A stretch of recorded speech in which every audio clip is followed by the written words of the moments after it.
This is the Torsion Spring Calculator for torque and deflection, which calculates the torque, spring rate, and stress for torsion springs. Let's look at the inputs.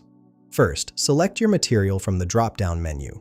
Options include music wire with E equals 11.5 times 10 to the 6th psi, oil-tempered wire at 10 times 10 to the 6th psi, stainless steel 302/304 at 11.2 times 10 to the 6th psi, chrome silicon at 9.5 times 10 to the 6th psi, and phosphor bronze at 6.5 times 10 to the 6th psi. For this demo, I'm using music wire. Next, enter the wire diameter D in inches. Then input the coil outside diameter OD in inches. Enter the number of active coils Na. Finally, specify the deflection angle theta in degrees.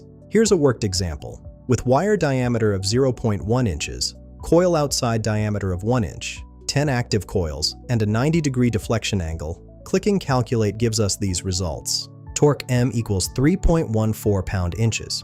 Spring rate Ka equals 0.0348 pound-inches per degree. And stress sigma equals 31.9 ksi. These values help engineers verify their torsion spring designs meet requirements. Find the link in the description below.